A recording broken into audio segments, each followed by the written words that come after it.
Hoy se cumplen 80 años del inicio del fin de la Segunda Guerra Mundial. Hoy.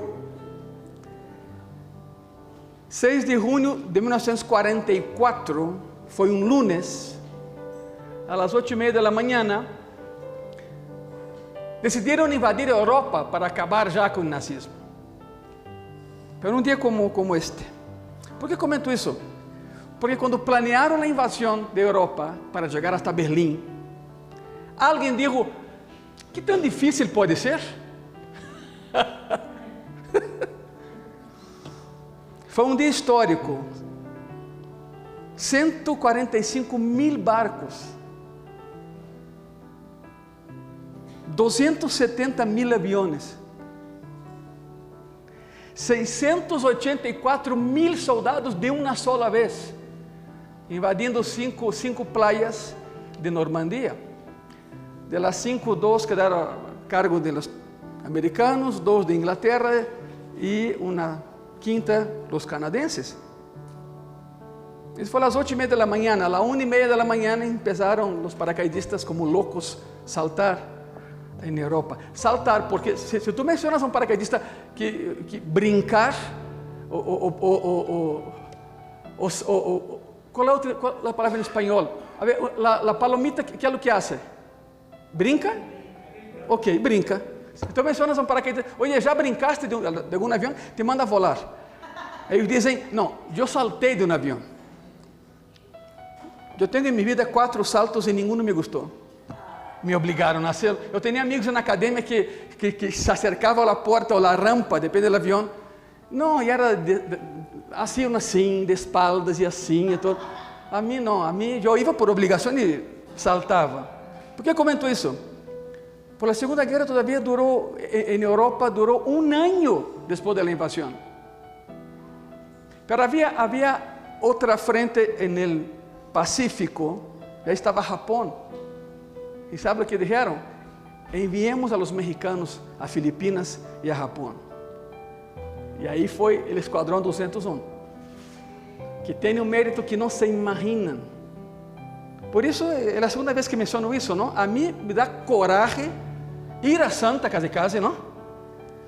Quando algum mexicano habla mal do Esquadrão 201, o que esses quatro fizeram allá no Pacífico é uma loucura.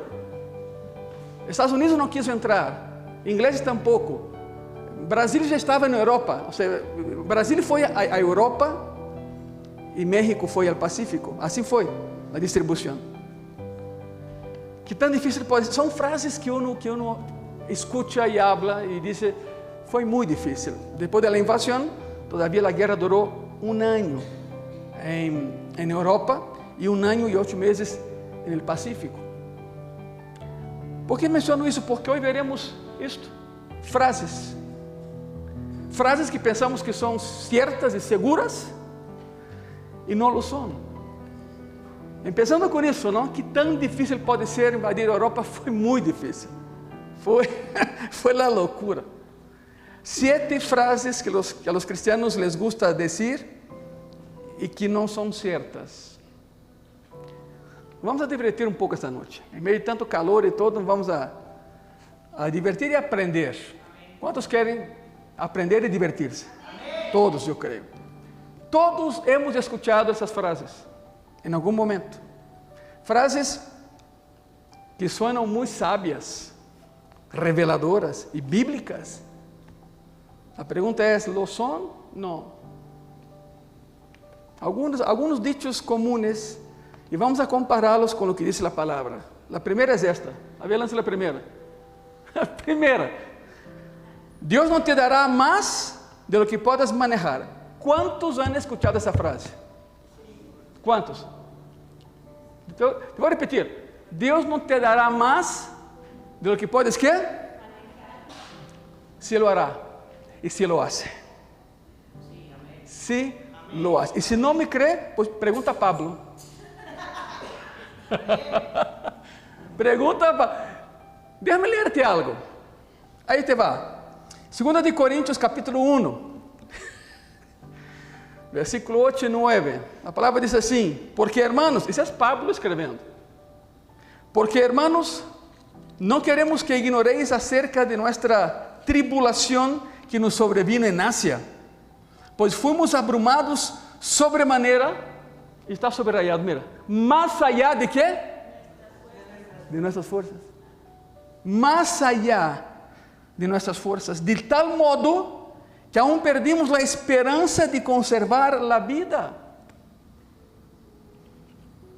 Pero tuvimos en nosotros mismos sentencia de muerte, para que no confiásemos en nosotros mismos, sino en Dios, que resucita a los muertos. 2 versículos y una teología tremenda. No, es que Dios no te va a dar lo que no puedes manejar. Mentira, sí lo hace. Y todos los días. Y todos los días.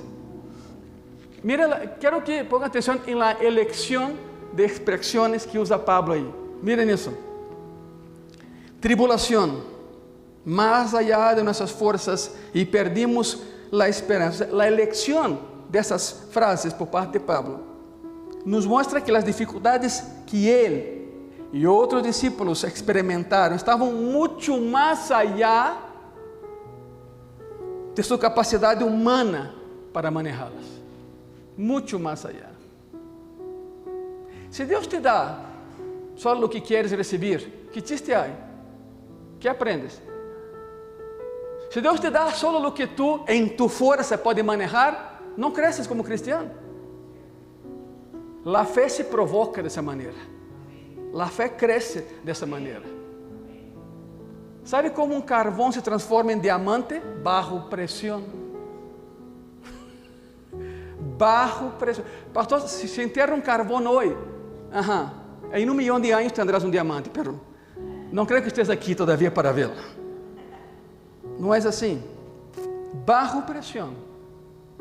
Igreja, a vida cristiana não é um caminho de la dependência a la independência. É ao contrário. É um processo de passar de nossa arrogante e tonta independência humana a uma profunda dependência de Deus. Se Deus nos dá o que podemos manejar, pensamos, ¿para qué Deus? Não lo necessito. Por isso, não, Deus sim nos dá muito mais do que podemos manejar. Nos dá muito mais allá do que pedimos, pensamos e podemos. E lo hace por 2 razões. ¿Sabe por qué lo hace? Para atraernos a Él e hacernos más como Él. São as 2 razões de por que tu independência cai por terra quando ves, que hago? Não sei como manejar isso. E Deus te diz exatamente, por isso permiti que chegara a tu vida. Tu não podes, pero eu sim. Clama a mim, e que sigue? E eu te responderei.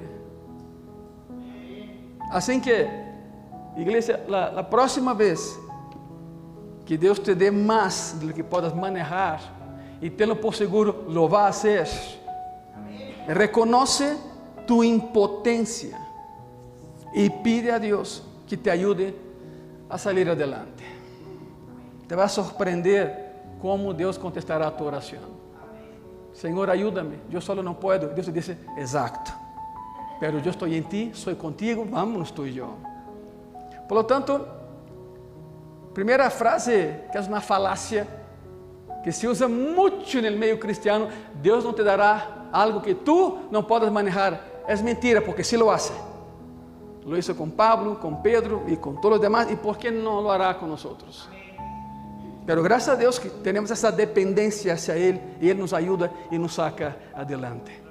Quantos aqui han estado em situações onde tu has dicho, não vou poder? Quantos? É isto. Pero Ele está com nós, Ele nunca nos deixa. E cada vez que Ele nos ajuda em alguma situação, nossa fé em Ele cresce. E quando cresce, Ele nos bendice mais, mais e mais. Porque sem fé é impossível que ao Senhor. Número 2. Essa é fantástica. A ver, a segunda frase. ¿verdad? Ajá. No, yo no quería, pero el diablo me obligó a hacerlo. Ok. Essa afirmação tem seu origen en el Edén. En el Edén, quando Eva come el fruto del árbol del conocimiento del bien y del mal. Diríamos en México, se pasaron la bolita, ¿no? Adán, ¿qué hiciste? No, Señor. Momento. Yo no, la mujer que tú me diste.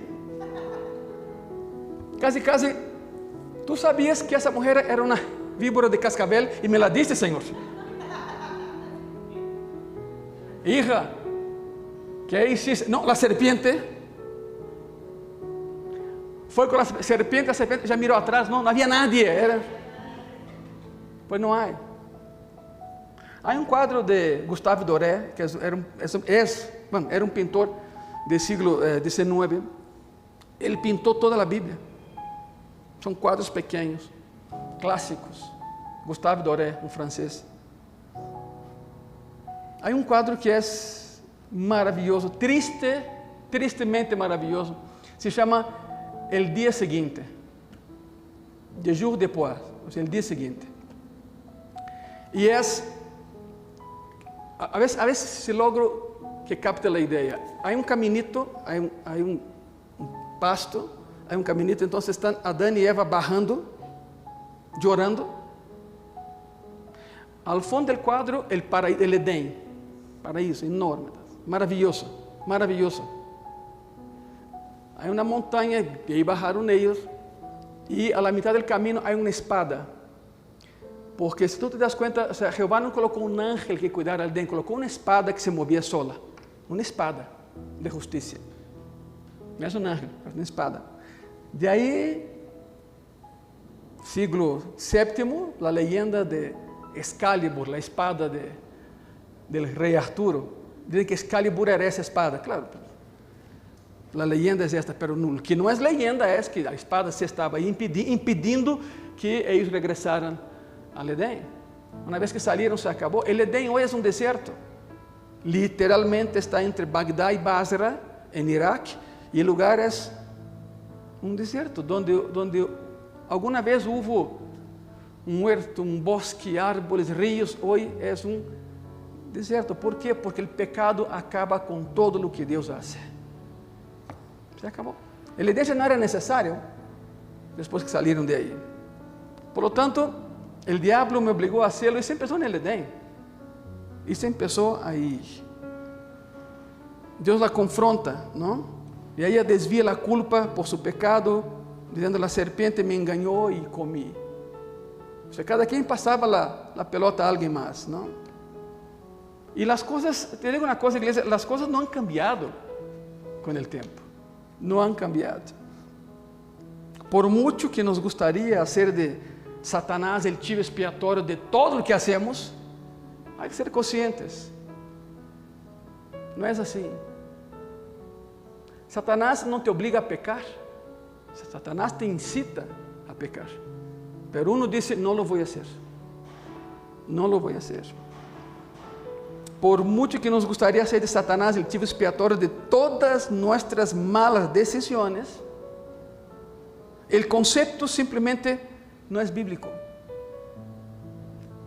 Se ven que Satanás es la fuerza impulsora detrás de la maldad en nuestro mundo actual, y eso es cierto. Por detrás de todo está Él. Tenemos nuestra propia naturaleza pecaminosa a la que culpar por la mayoría de nuestros pecados.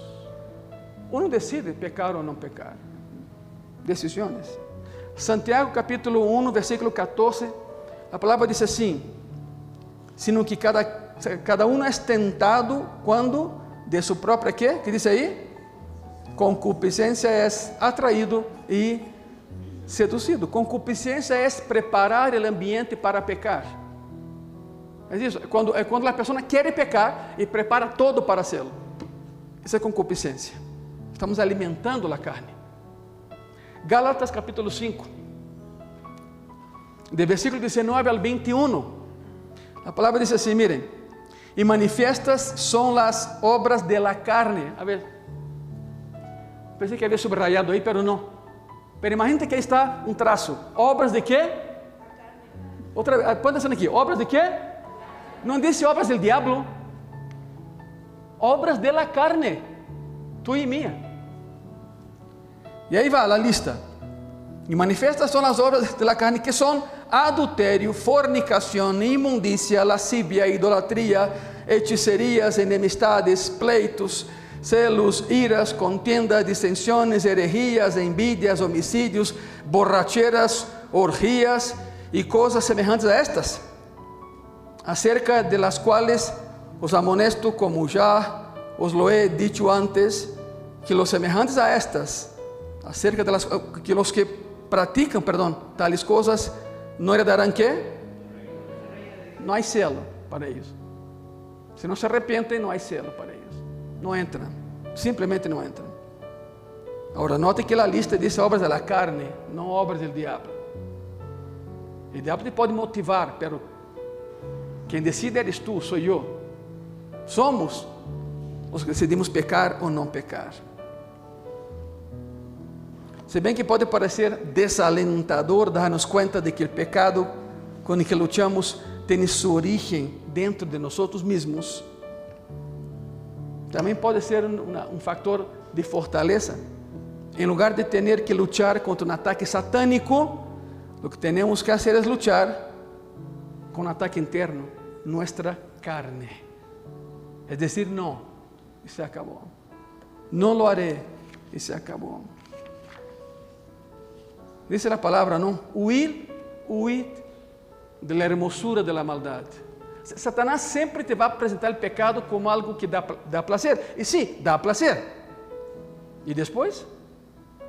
A consequência é eterna. Como cristianos, temos o Espírito Santo vivendo dentro de nós. Somos habitação, templo do Espírito Santo de Deus, para ajudar-nos a dizer não ao pecado. Ele está aí. Ele nos quer ajudar.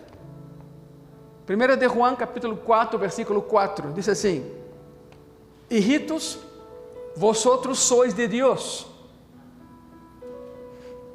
e los habéis vencido, porque maior é ele que está em vosotros que ele que está em el mundo. Quantos dizem amém? Estamos de acordo? É isto? É isto. Por lo tanto, podemos lutar com êxito contra nossa natureza pecaminosa se nos rendimos a Cristo primeiro. Rinde-te a Ele. Senhor, seja tu vontade, não a minha. Ajuda-me. Huir de la hermosura de la maldade. Se sabe que em determinado lugar há algo que pode afetar tu salvação, não vayas aí. Cambia tu ruta. Cambia tu destino. Não passes por aí. Na lista de frases que os cristianos les gusta dizer, mas não são certas, a primeira: Deus não te dará mais do que puedas manejar, si lo hace, si lo hará. El diablo me obligou a hacerlo, não é certo. Tu quisiste hacerlo. Número 3, está conectado com a segunda, não? La tentação foi demasiado que fuerte. Não pude resistir-me. Outra tonteria. Isso é outra tonteria. Quando estamos em meio de uma tentação, a resistência parece ser impossível. Parece. É como algo de hierro frente a um imã poderoso, não? Lo atrai. Lo atrai. Deus conhece a debilidade de nossa carne e nos dá a promessa de ajudar-nos a ter vitória sobre ela. É sempre assim. O imã atrai o ferro, o pecado atrai a carne, pero Cristo te disse outra vez: clama a mim, eu te ajudaré, eu responderé, eu te rescataré, pero clama a mim. E um clamor é uma oração com dolor. Isso é clamor, orar com dolor. Aqui há nesse versículo, há duas partes importantes que tens que considerar. Em primeiro lugar, número 1, Deus nunca permitirá que seamos tentados mais allá de lo que podamos soportar.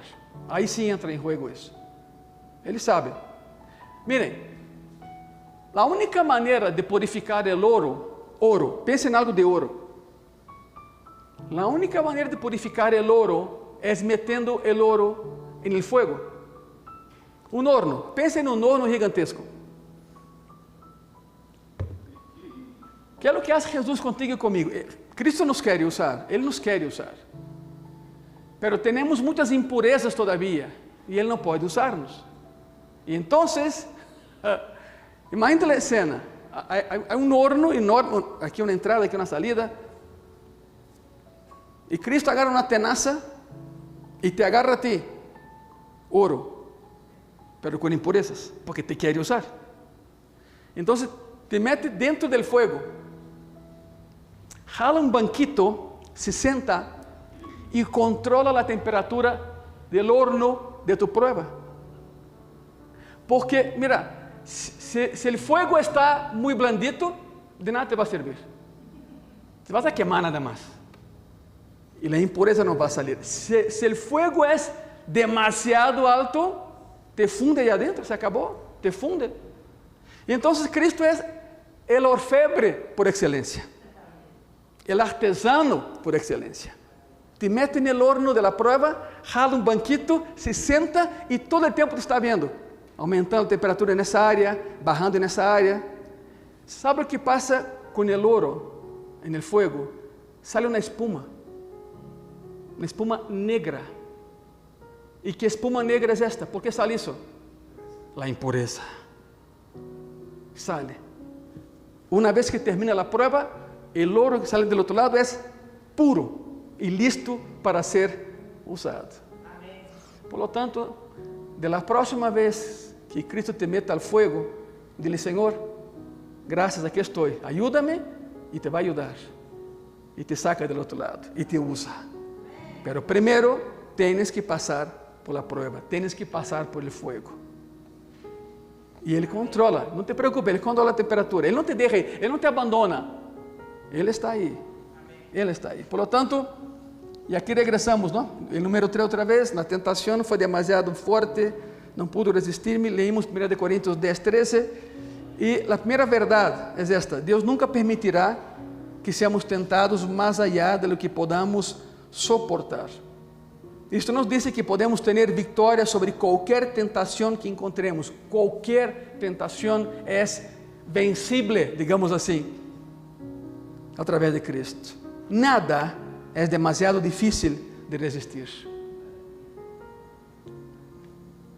Huye.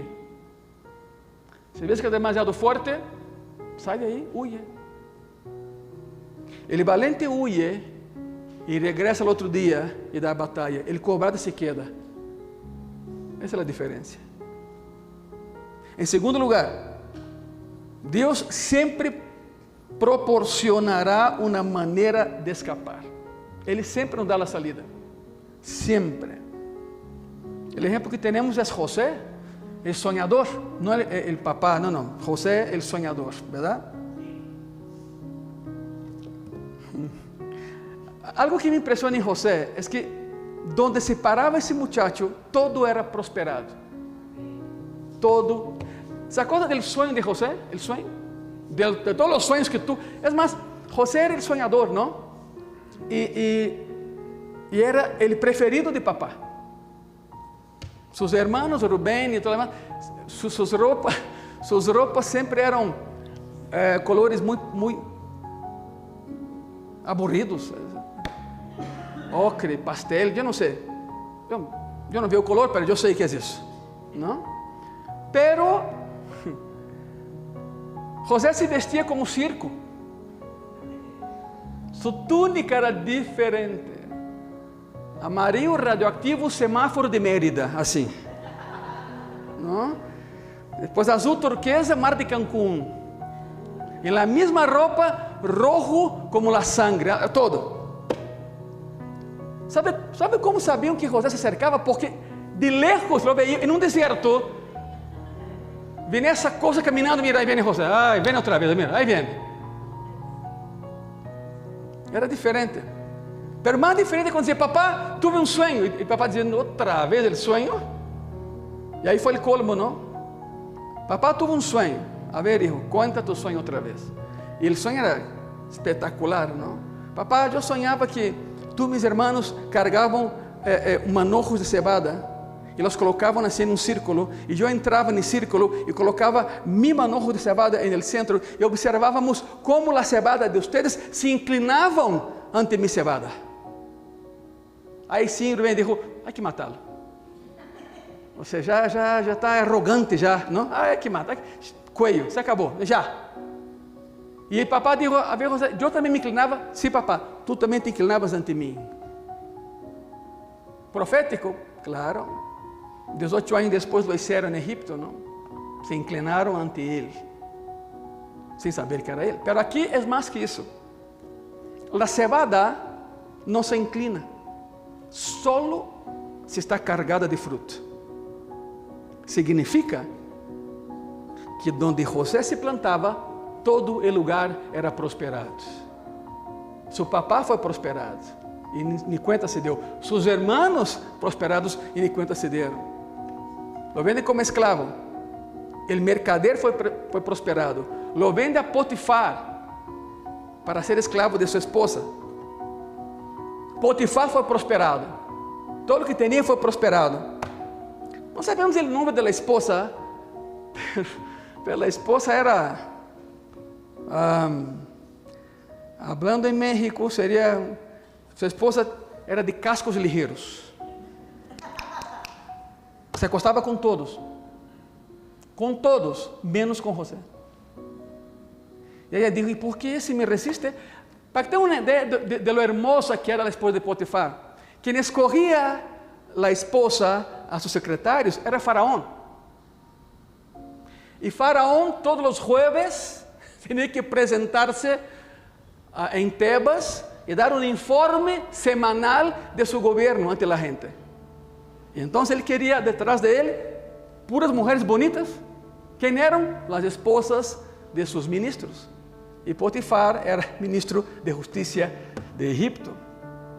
Entonces su esposa era muy guapa, muy bonita. ¿Qué edad tenía José? 18 años de edad. O sea, las hormonas todas alborotadas, ¿no? Todo loco. Y esa mujer dijo, ese no se me escapa. Pues se metió con la persona equivocada. Se acercó y dijo, ¿sabe qué? Yusef, depende del idioma que escojas, ¿no? Hoy no hay nadie en casa hoy. De vacaciones a todos los servos aquí de la casa. Mi esposa está de viaje. Tú y yo estamos solos aquí. Ahora sí, acuéstate conmigo, ya. Cuando los rabinos explican esa historia a los niños, lo hacen con mucho cuidado, claro. Pero y el original da esa idea de que la esposa bailó para José, de manera seductora, claro. Así como Betsabé y todo eso. Y hizo la famosa danza de los 7 velos. De ahí salió la danza. La mujer se vestía nada más con 7 prendas. E a cada volta quitava uma até que quedava desnuda. Foi o que isso a esposa de Potifar ante José. E José disse, jamás pecaré contra Jehová mi Dios. No. Él todo lo ve. Si vemos en español, la historia termina, esa parte termina ahí, pero el original dice que ella dijo, mira, yo cubrí los ojos de mis dioses. O sea, cada ropa, cada prenda de ropa que sacaba de su cuerpo, la mujer iba a una estatua que estaba ahí y cerraba los ojos. Después de 7 voltas ya estaba desnuda. Y dijo, mira, yo tapé los ojos de mis dioses, haz lo mismo con tu Dios. Y acuéstate conmigo. Y ese chavo dijo, Jehová todo lo ve. Nunca pecaré contra Jehová, mi Dios. Y salió corriendo, pero salió corriendo en la dirección equivocada. No se hubiera ido para allá, pero corrió en dirección a ella. Y cuando pasó por ella se quedó con su manto. Y ahí se desató la cosa. Llega Potifar, oye, tu esclavo me intentó violar, mira, aquí tengo la ropa. Fue a la cárcel. Cuando José va a la cárcel fue prosperada. A tal grado, que el encargado de la cárcel llegaba a casa temprano y su esposa, oye marido, ¿te despidieron o qué? ¿Qué hace que a esa hora, mira? Y dijo, no, José se encarga de la cárcel, o sea, entregó las llaves al prisionero. Ve tu Biblia, dice eso. José está a cargo y la cárcel fue prosperada. El índice delictivo de Egipto cayó casi cero. Todos los demás que estaban ya querían salir buenos ciudadanos.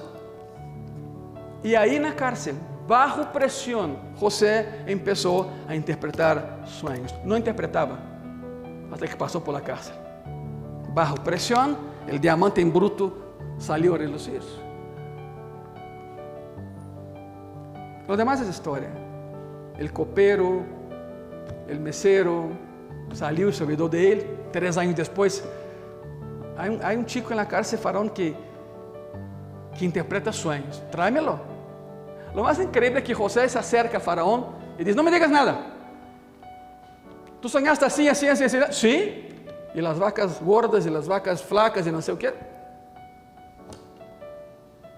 Hace 10 años descubrieron uno de los graneros de José en Egipto, cerca de Tebas. Las ruinas, claro. Entonces hicieron una medición y dijeron, no, son casi 1 millón de toneladas de grano caben aquí, porque es vertical, perdón, es horizontal.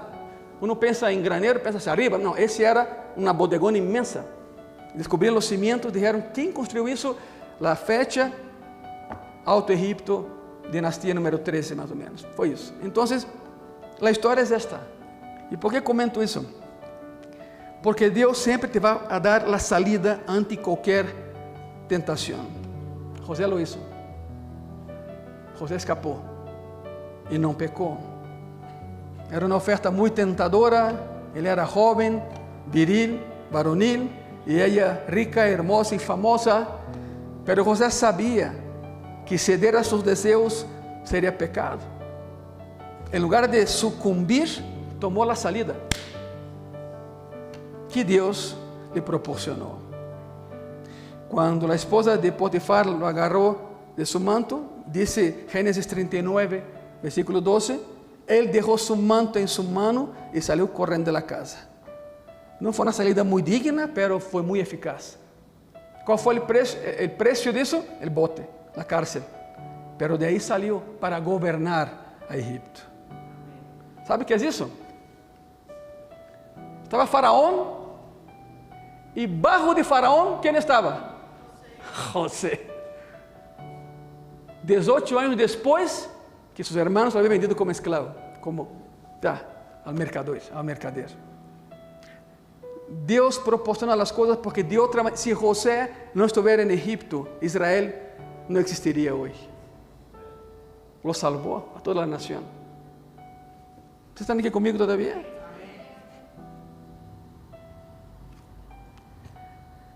Mientras estemos vivos, iglesia, mientras existamos en este planeta, nuestra naturaleza pecaminosa nos va a tentar todos los días. Todos los días habrá alguna tentación. Sabiendo esto, pues sería muy prudente ingeniar una triple defensa, ¿no? Una triple protección antes de encontrarnos con la tentación.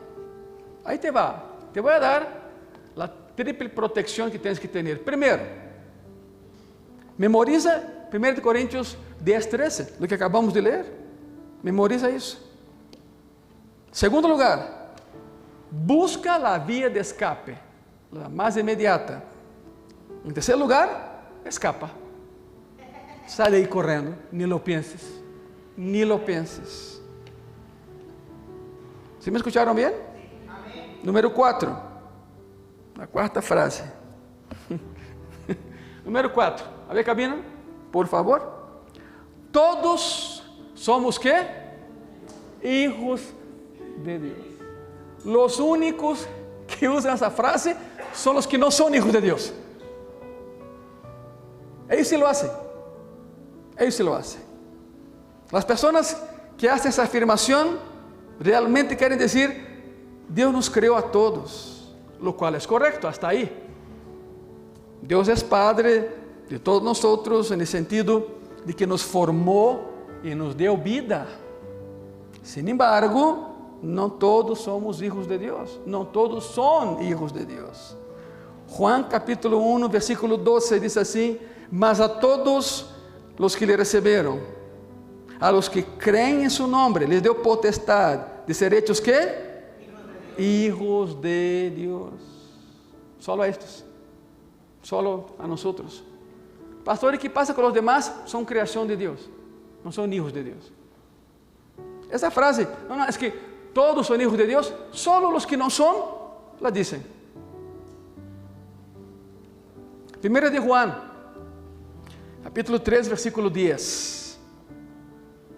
En esto se manifiestan los hijos de Dios y los hijos del diablo. Todo aquel que no hace justicia y que no ama a su hermano, no es de Dios. Punto. La separación es notoria, ¿no?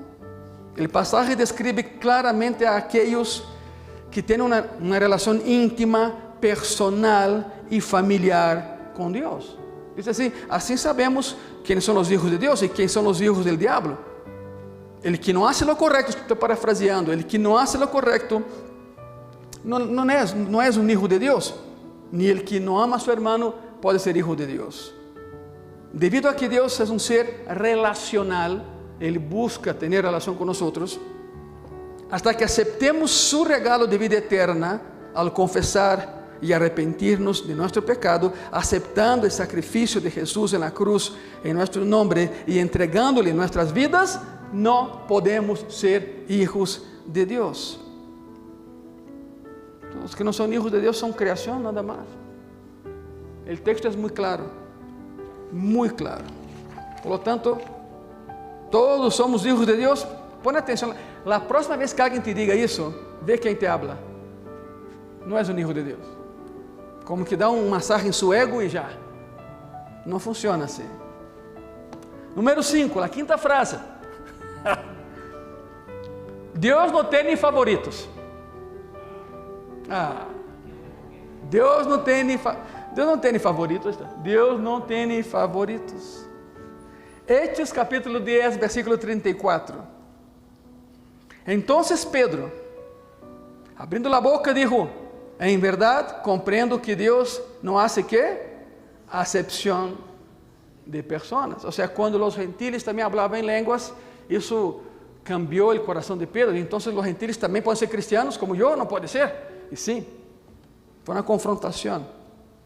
Dijo esto cuando Dios lo llamó a predicar el evangelio a los gentiles y fue a la casa de Cornelio, centurión romano.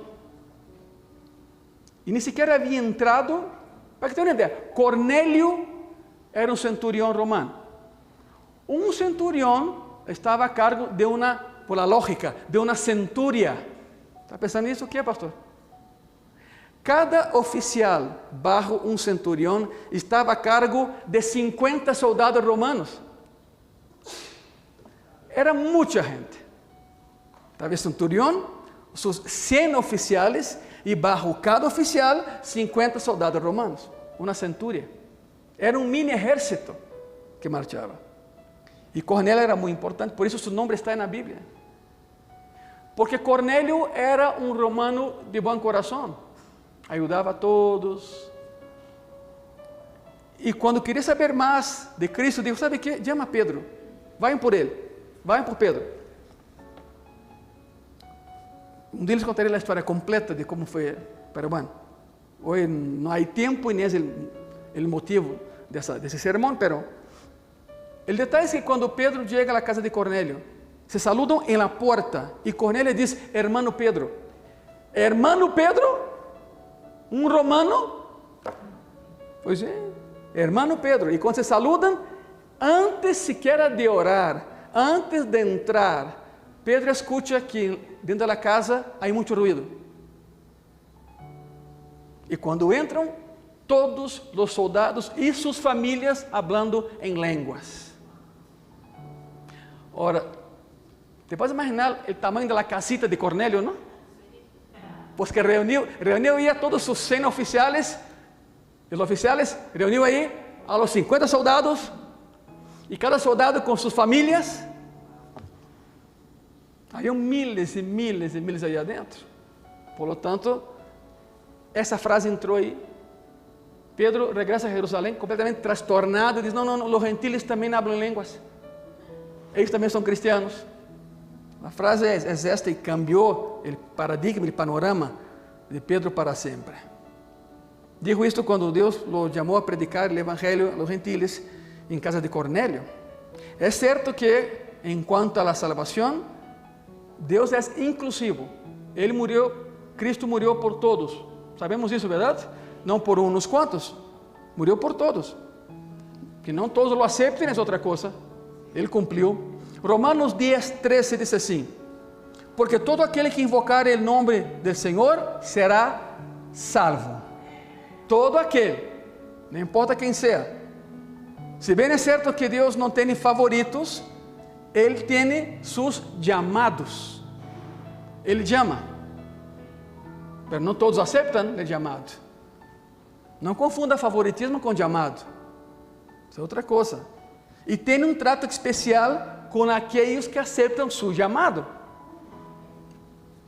Llamó a Moisés y a Abraham y llamó amigos a Moisés y a Abraham. Mis amigos. Los demás se enfurecieron, claro, se enojaron muchísimo. ¿Por qué? Por celo. El propio Aarón dijo a Moisés, a ver, ¿qué cosa de amigo? O sea, y entró Miriam también en la jugada. Y dijeron a Jehová y reclamaron, oye, a Moisés, tú le hablas cara a cara y a nosotros por señales y maravillas. Y Jehová le dijo a los dos, sí, porque Moisés es mi amigo, ustedes no. ¡Pum! ¿Algo más? De hecho, en hebreo, la amistad entre Jehová y Moisés tiene nombre, y es panim en hebreo. Panim significa amistad transparente, así como tu mejor amigo. Ese es panim en hebreo. Llamó a Moisés y a Abraham sus amigos. Las escrituras se refieren a Daniel como muy estimado. Miren eso, no solo estimado, Daniel muy estimado. Está en Daniel capítulo 10 versículo 11. A María, la madre de Jesús, muy favorecida, dijo el Señor. Lucas capítulo 1 versículo 28. Y la lista sigue. No tienen favoritos, pero tienen sus llamados. Y cuando Él llama y la persona dice que estoy, Él trata es especial. Yo te voy a ayudar, te voy a fortalecer, caminaré contigo. ¿Están aquí, verdad? Este favoritismo es muy diferente a la forma en que tú y yo vemos la palabra favoritismo hoy en día. Muy diferente. Si bien estos hombres y mujeres disfrutaron de una relación estrecha con el Señor, no se libraron de dificultades, problemas y muerte que estaba en su camino. O sea, ese llamado no los colocó a un lado en los problemas. Sí tuvieron muchos problemas, muchos. Abraham soportó años de infertilidad que le fortaleció la fe. Y a Moisés se le encomendó la tarea de caminar por el desierto 40 años con un grupo que lo odiaba, que no lo querían como líder. Hay problemas, claro que hay problemas, aun que sean llamados. Es más, Moisés es el único líder que yo conozco que, sabiendo el final de la historia, dijo, yo lo hago. Qué padre, ¿no? Jehová dijo, ¿sabe qué? Van a caminar 40 años, un año por cada día que estuvieron allá y se burlaron de mí.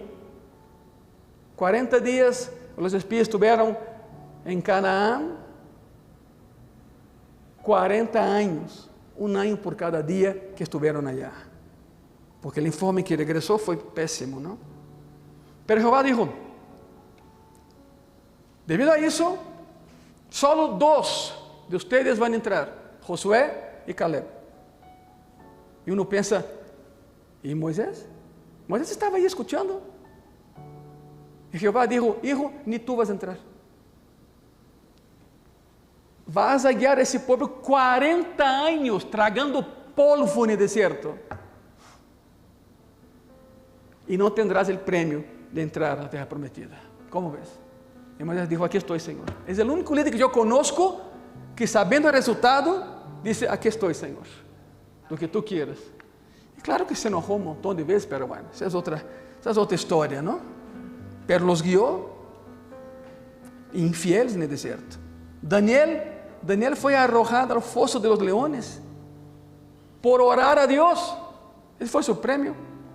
Y Simeón le dijo a María, hija, una espada traspasará tu propia alma. Lucas 2:35.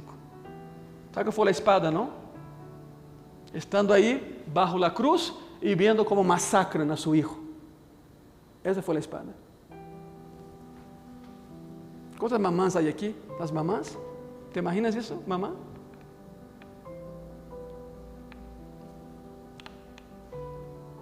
Bajo la cruz pensando, pero si es Dios, sé cómo nació, yo estaba ahí, ¿por qué no hace algo? Y lo hizo. Le dijo a Juan, hijo, ahí está tu madre, ahí está tu hijo, consólense a partir de ahora. Proveyó un hijo para la vejez de María y una mamá para Juan, porque lo abandonaron. Como era el más chiquito, no tenía dónde ir y se plantó bajo la cruz. Pero bueno, una espada. Simeón cuando oró por María en el templo y agarró al Salvador, dijo, ahora sí puedo morir, mis ojos han visto mi Salvador. Y ve a María y le dice, hija, prepárate, una espada te va a traspasar. Y fue la imagen de la tortura de su hijo. El camino y clavado en la cruz. ¿Fue llamada? Sí. ¿Recibió un trato especial? No. No. El llamado de Dios no es un boleto dorado a una vida libre de dolor y dificultades. No es así. Es un indicador de que Deus vê e algum dia recompensará a aquelas pessoas fieles e valientes que disseram sim ao chamado. Um dia. Número 6. Sexta frase. Deus ajuda a quienes se ayudan a sí mismos. ¿Han escuchado eso alguna vez? ¿Han escuchado? No que tú hayas dicho, yo no creo que tú hayas dicho eso, pero ¿has escuchado eso alguna vez? Varias veces. ¿Cómo es? Ayúdate que yo te ayudo. Ah, no, y en Mateo dice, ayúdate que yo te ayudo. Uno piensa, ¿dónde? ¿En qué momento Jehová dijo a su iglesia, ayúdate que yo te ayudo? Hay un instituto de pesquisa cristiana en Washington llamado Barna Research. Ahora sí, sorpréndete conmigo con lo que yo te voy a decir, ¿ok? Porque yo vi los números. En Latinoamérica, el 89% de los cristianos juran que esa frase está en la Biblia.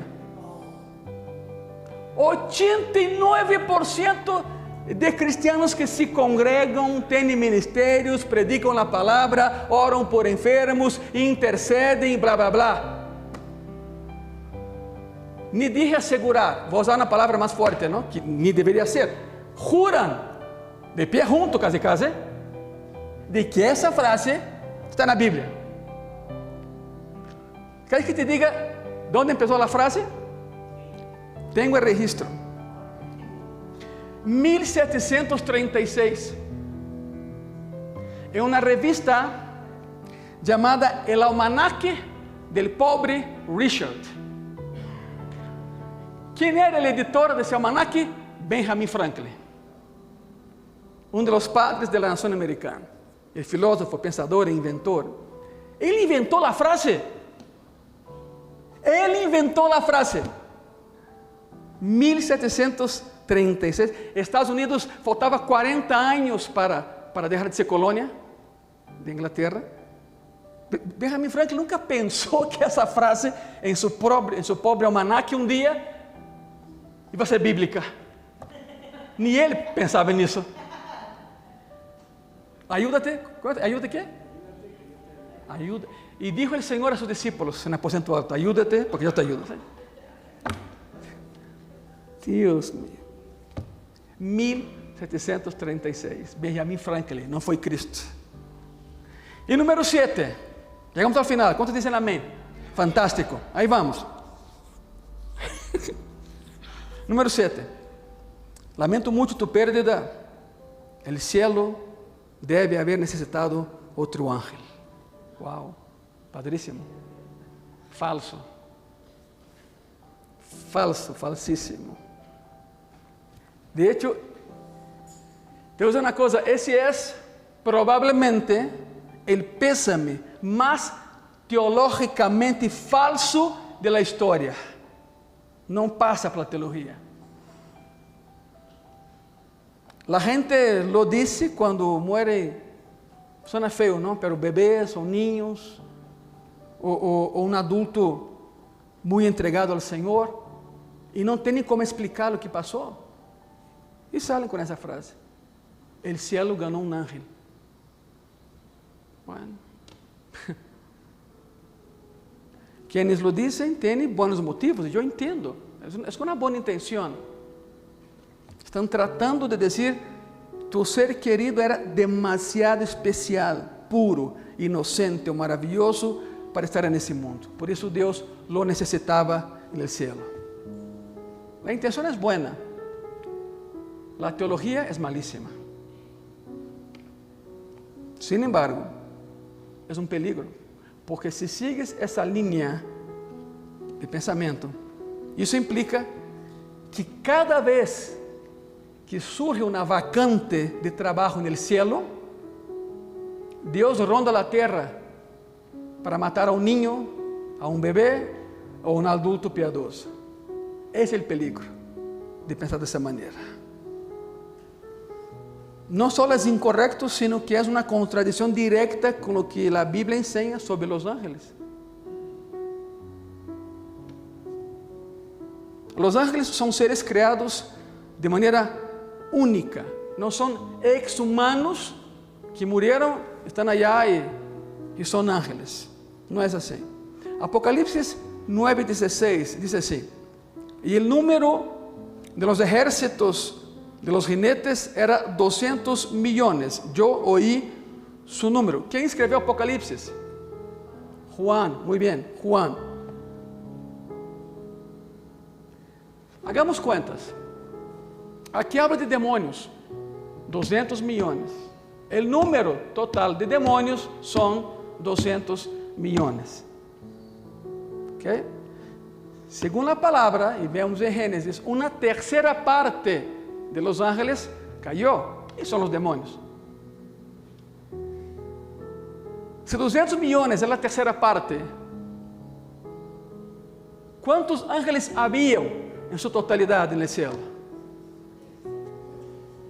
600 millones. Son tres partes iguales: 200, 200, 200. Una tercera parte se fue. Una de las tres partes se fue. Y haciendo cuentas, entonces, si son 200 millones de demonios, ¿cuántos ángeles hay? 400 millones. Significa eso. La relación es 2 por 1. Para cada demonio hay 2 ángeles. ¿Sí quedó claro? Después de la creación, no fue creado ningún ángel. Ninguno. Los eruditos de la Biblia coinciden en que hay un número fijo de ángeles, basándose en varias verdades de la Biblia. La primera es esa: mira, nunca leemos en las Escrituras que Dios haya creado más ángeles después de la creación original, en Génesis 1. No sale por ahí creando otros ángeles, es un número fijo. Fijo. Jesús dijo que los ángeles no se reproducen. Está en Mateo 22:30. Y los ángeles no pueden morir. Por lo tanto, no necesitan ser reemplazados. Lucas 20:36. ¿Hasta ahí vamos bien? Entonces, el número de ángeles es fijo y no hay necesidad de aumentar este número reclutando humanos para el servicio celestial. No existe eso. Y yo entiendo que quien dice eso quiere alentar a las personas, ¿no? O sea, dizer, no era tan bueno que está allá. No, eso sí, eso hemos dicho varias veces. No está aquí, está allá, pero que haya ido allá para ser ángel, no. No hay tal cosa. Marcelino. Y una frase como esa genera enojo ¿Contra Dios? Sí. Ah, no, es que, un ejemplo, ¿no? Tu papá es un ángel allá y la persona, ¿y por qué no mató a otro? ¿Por qué a mi papá? Y se enojan con Dios. En la iglesia hemos tenido de todo. De todo. No se imagina. Por ejemplo, mi esposa acordará muy bien de eso. Hace algunos años tuvimos a una persona en la iglesia. Su hermana falleció. Y al siguiente domingo estuvimos ahí en el hospital orando por ella. Al siguiente domingo ven la familia y trae la urna con las cenizas de la hermana y querían a la fuerza que todo el culto fuera para su hermana. Y me entregaron la urna para que yo la colocara aquí.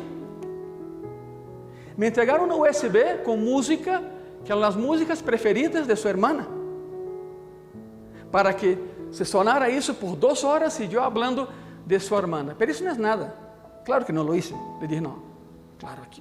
O sea, me entregaron, ¿y qué es eso? En la entrada de la iglesia. ¿Y qué es eso? No, pues mi hermano, ¿y por qué me la das? No, es que queremos, toda la familia, queremos que usted ponga eso allá en el púlpito y que, le dije, están equivocados, no se va a hacer.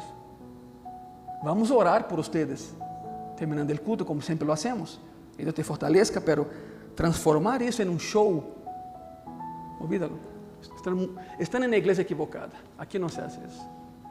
Pero deja de eso, porque también allá afuera la plática era que como la hermana, esa persona tenía, de hecho, ni se congregaba en Gracia y Paz, o sea, su hermana sí, pero ella no. Y aunque fuera el caso, no lo haría. No es bíblico. Pero deja de eso, para empeorar un poco las cosas y para consolar a la otra hermana, la familia diciendo a la otra hermana, no, es que está en el cielo con sus perritos corriendo por el pasto con Cristo atrás en el cielo. Sí, pastor, dije, no hay perritos caminando allá, correndo, y tu hermano de un lado, otro, no existe eso tampoco. Se enojaron y se fueron.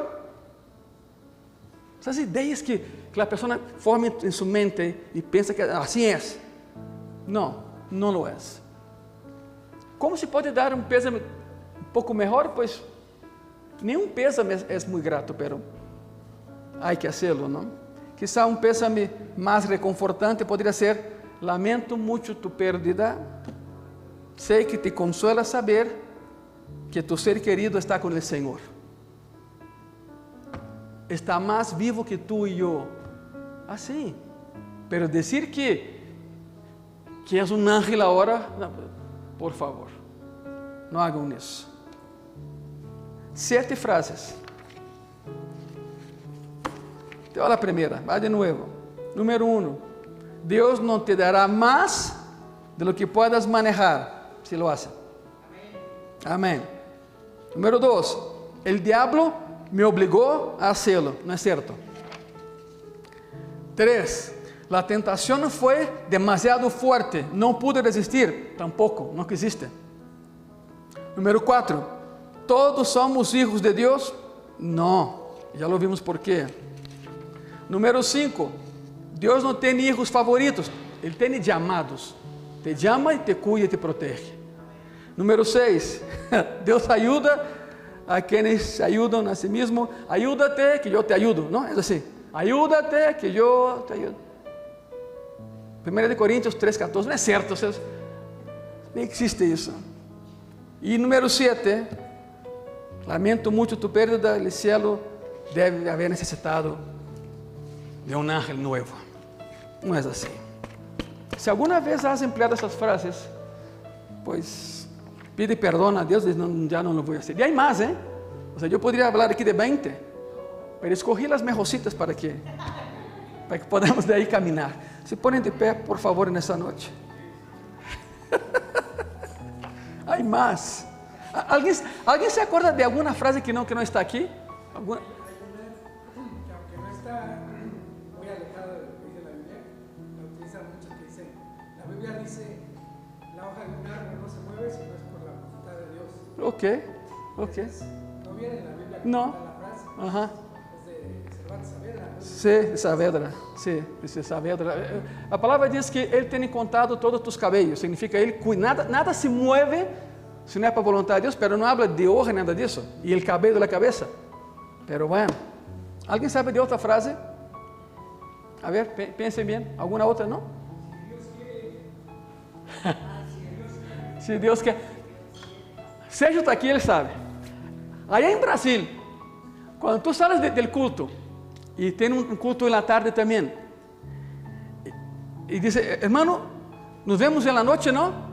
Y si te dice, si Dios quiere, casi que te golpea.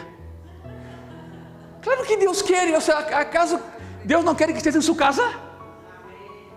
Hermano, nos vemos en el culto, si Dios quiere. Y cuando llegas tú y el hermano no viene, ¿cuál crees que es la excusa? Dios no quiso. Dios no quiso que yo estuviera en su casa. Es una tontería. Bueno, vamos a orar. Cerrem sus ojos, por favor. Senhor Jesus, se bem que a lección hoje foi muito agradável, divertida, light, pero há uma profundidade em todo isso, Senhor. O problema empieza quando eu empiezo a pensar o que não devo de pensar, escrever o que não devo de escrever e falar o que não devo de falar, em la suposição de que isso está em la palavra. Não lo está. Assim como foram 7, há muitas expressões que as pessoas dão por sentado, por um hecho, de que são bíblicas e não lo são. Por lo tanto, Senhor, ajuda-nos a compreender a extensão de nossas palavras, porque com nossa língua levantamos ou aplastamos, simplesmente por falar. Falar o que não devemos de falar e tentar actuar como se fôssemos deuses e não somos deuses. Pero todo empieza com esse pequeno órgano, como diz a palavra, a língua. E compara a língua com um barco enorme com um timão pequeno. A embarcação é gigantesca e uma coisa pequena la mueve. Assim é a língua. Ajuda-nos a entender, Senhor, o conceito de que não é por agradar que temos que falar coisas que não são.